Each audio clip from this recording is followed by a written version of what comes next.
everybody. This is Brady Henderson, the senior pastor of the First Baptist Church in Gaston, South Carolina, and you are listening to the Menorah Podcast, a podcast of the First Baptist Church in Gaston. The Menorah Podcast seeks to share the light, speak the light, and send the light of Jesus Christ all across the airways of the internet. And we are here for episode 93, and today is Thursday, December the 11th. We are 14 days away from Christmas, which means 2 weeks, 13 days away from our Christmas Eve service, and just a few days away from Fear Not sermon series number 3, as far as the sermon goes, as we'll be looking at the shepherds this coming Sunday. Hope you'll join us for that. Here with our co-host, Alan Ott. Alan, how you doing? Doing good. Looking forward to our Christmas Eve service. It's been a while since we had one of those, so I always enjoyed those.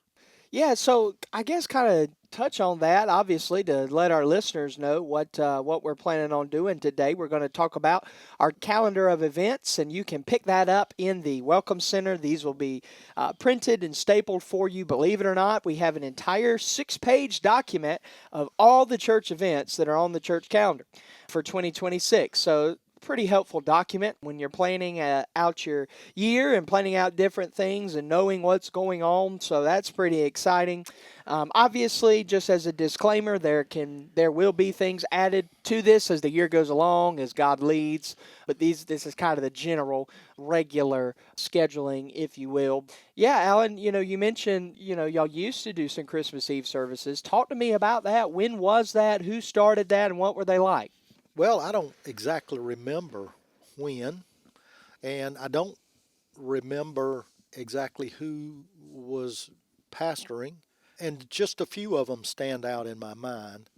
We have done, my dad's birthday was on Christmas Eve, so we always celebrated our family Christmas on the evening of Christmas Eve. Gotcha. And so, that was always, as a child, you're always excited about Christmas. It's one of the times of year that you look forward to. And as an adult, it takes on a little more serious meaning. But I remember a few Christmas Eve services. I even remember a few services on Christmas Day. Usually either late afternoon, early evening, and not very often. I remember that vaguely. But it depended on, of course, obviously when Christmas fell during the week. But there was a time years ago, we were looking for an associate pastor. Yeah, I remember this, yeah. There was a pastor that had family that lived in the area, and we actually did an interview on Christmas Day. Yeah, that's crazy. Came right out of the interview. Could you imagine doing that today? Yeah, I'm not sure we could get the. Is that back in the 90s?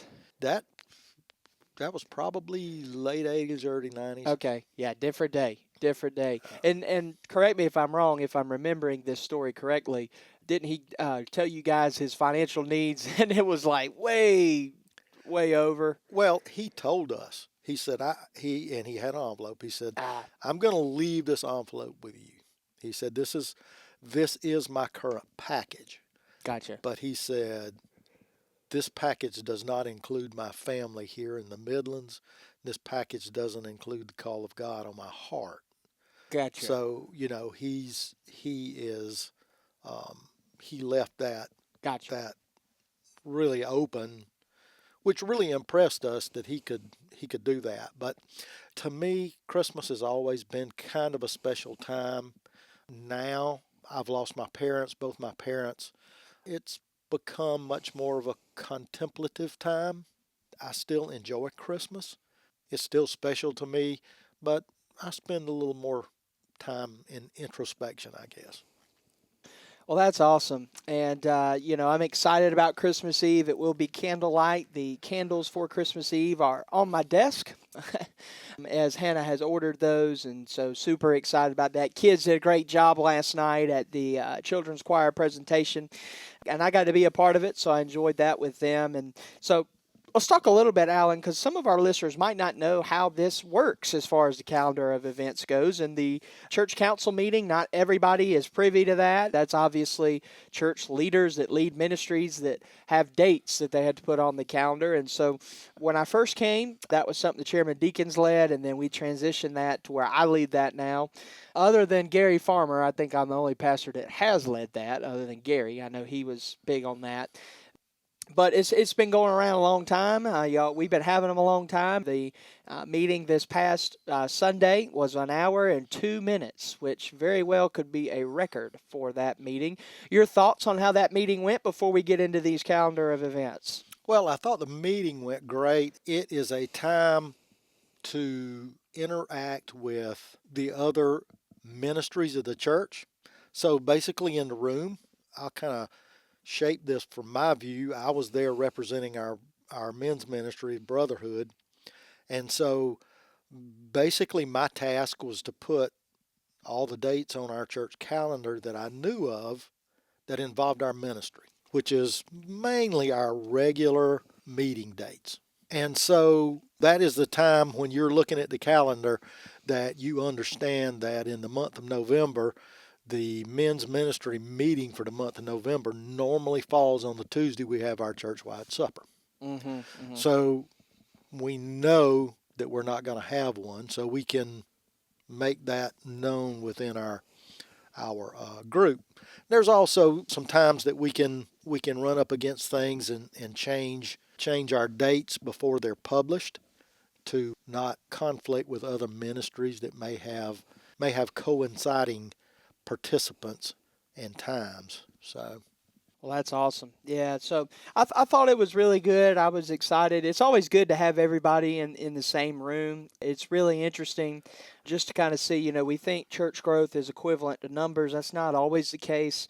In this particular situation, it's equivalent to, depth, spiritual depth, and just the way we do things, the way we operate. It's not as what's the word? Not materialistic, but not as trivial as maybe it has been in the past, getting wrapped around some materialistic things instead of realizing our main goal. We'll go ahead and tell you our 2026 word of the year: advance. Advance the gospel, advance the spiritual depth of people and their walk with Christ, advance our building program, right? Advance all these things. And that's kind of a major theme of the book of 1 Corinthians, which we're going to be in primarily all throughout the year, as you heard last week on the podcast. And so hopefully you'll be able to grab this document and put it on your fridge or whatever you choose to do. Several things I would like to highlight. On the very last page of the document, it says a potential event, and we're pretty excited about this potential thing. While we don't have the dates yet, we do want to let you know as a church that we are currently praying and planning a mission trip to New York. Hannah and I are going, I might have the dates wrong here, but sometime in January. I can't remember when, but we're flying to New York. The association is paying for us to go, and I am going to meet with some of the church planners up there and kind of figure out what a potential partnership would look like. Obviously, we sent a lot of coats up there that they're using right now to minister to folks up in New York, so we've already partnered in that way, but we really want to send a team up there. Not sure exactly what we're going to do in the summer when we do that, but that's kind of the purpose of going in January, is to plan that out, discuss it, and see what's going to happen. So really looking forward to that. So be praying about that. We don't have the dates, but that is something that we're going to do. Hannah is really spearheading that and doing a great job with that. But we're excited about that. And so another thing that's on here, D groups, don't forget about that for the spring. They'll begin on February the 8th and continue through March 29th with a break on March 8th, which is my birthday. That's not why we're taking a break. That's just how it fell on there.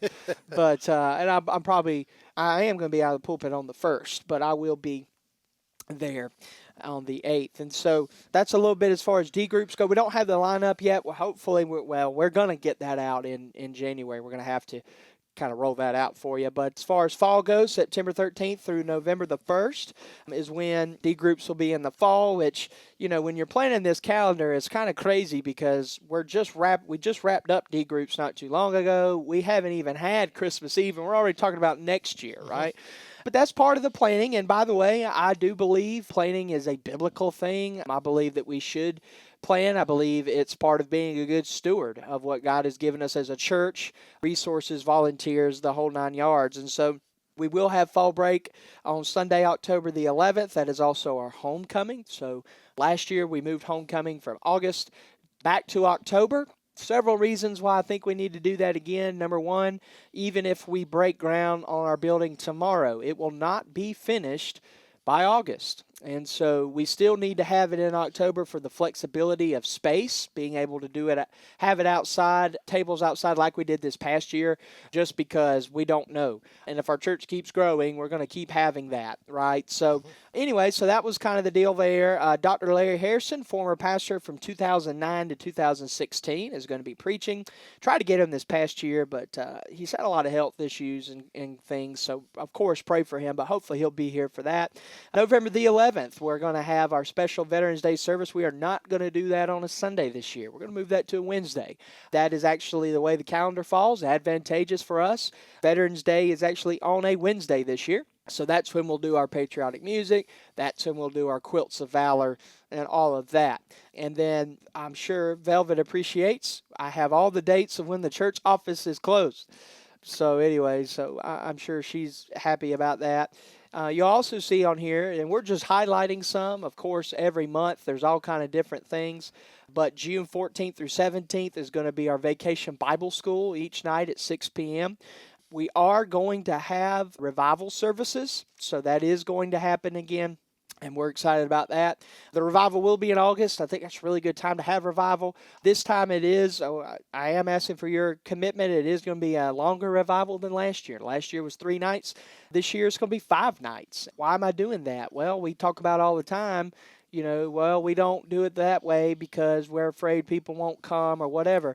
And that may be true, but I want to do this 5-night revival to give an opportunity for folks to come and see what happens. Let's see if it works or not instead of just assuming that it won't. So Chuck Sprouse was the president of the South Carolina Baptist Convention this past year. He's preaching night 1. Kyle Sonnefeld is a young preacher. He's going to be with us on Monday night. My pastor, Larry Baldwin's going to be with us on Tuesday night. Tim Clark, who's preached here before, will be here on Wednesday night. And on the 27th, Dr. Tony Wolf, who is the executive director treasurer of the South Carolina Baptist Convention, will be with us. And so excited about the revival, how God's going to use that. As far as Family Matters 3.0 will be on January the 22nd. We haven't had a 3.0, so this is new, but that'll be at 6:30 p.m. Obviously, you must have the prerequisites of 1.0 and 2.0. February 26th will be Family Matters 2.0 at 6:30. And May 7th will be Family Matters 1.0 at 6:30. And so that will be right before Mother's Day, which is pretty normal, to get ready for baby dedication and all of that. So that's kind of the highlight. Obviously, the monthly things are usually the same. Family Fun Night is on the first Friday of every month. We actually have what those are going to consist of on here. For example, in January, it's going to be a bonfire. In May, it's going to be Minute to Win It games. We have all of that. And then we also, which is different this year, we also have our goal for all of our offerings, our mission offerings. We have our goals already in there, so you can begin praying about that. And then women's meetings are on the third Monday of every month. The men's meetings are on the last Tuesday of every month. All of that is on there. In some cases, it's already said who the guest speaker is, and then you could see on February the 21st, we have an AED/CPR training from 9 a.m. to 4:30 p.m. Just things like that. Pretty helpful. Obviously, Spiritual Warriors, they meet on the first Wednesday of every month, so you know what that is, and just all kind of different things. So, Alan, your thoughts and your highlights that personally, jump out to you. Well, I would like to say that if you're not a part of some of these ministries of our church, I think they would be very fulfilling in your life to become a part of them. We do these, some of these ministries are monthly, and that gives you a chance to, you hear all this stuff about networking.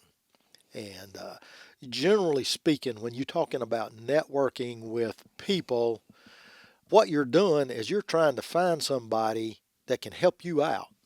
And that works the same in a church. It's just the help is different. You got that help and support when you need it. Mm-hmm. There's a number of guys that I know at this church that I could call on and say, hey, I'm really struggling with this today, and know that those guys are praying for me, and could probably name three or four of them that would drop what they were doing and say, I'm coming to you, and we'll figure it out. So that gives you a chance to be a part of that. It's much like the small groups on Sunday morning. It gives you a chance to be a part of something smaller Mm-hmm. and a part of a different group. And it allows you to work within that. It gives you an opportunity to minister to others.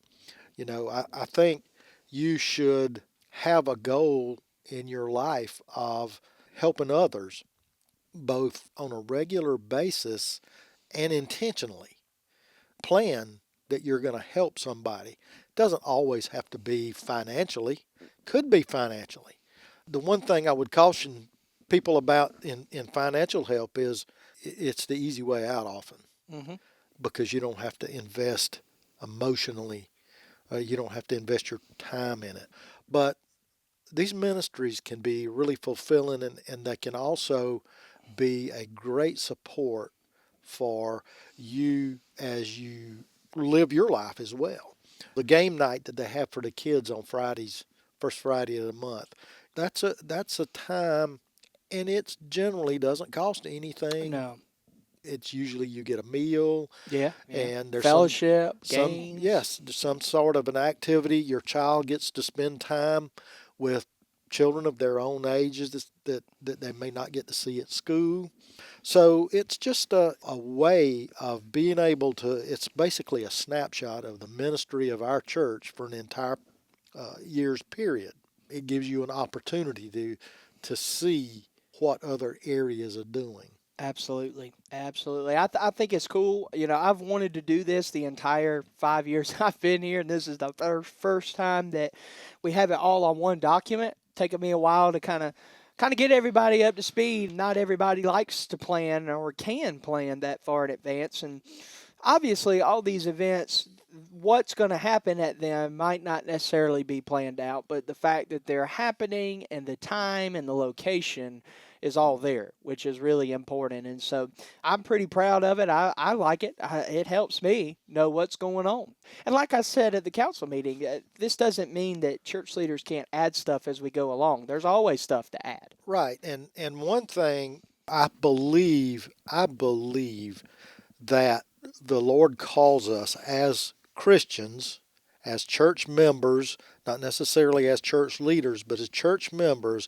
I believe God calls us to participate in the things that our church decides as a family. Mm-hmm.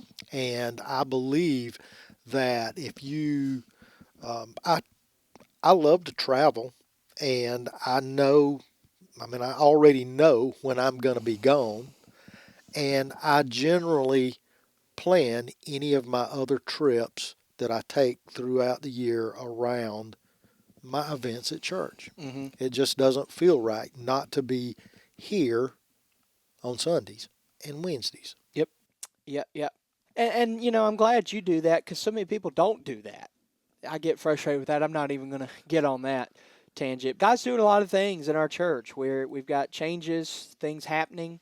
Super excited about all that's happening. So that's a little bit about our calendar of events. We have had a great 2025, but we're ready for 2026 as well. Anything else you'd like to share, Alan? I think that's about it. I've really shared my heart today. Yeah. Hey, I'm glad. I'm glad they probably get tired of hearing from me.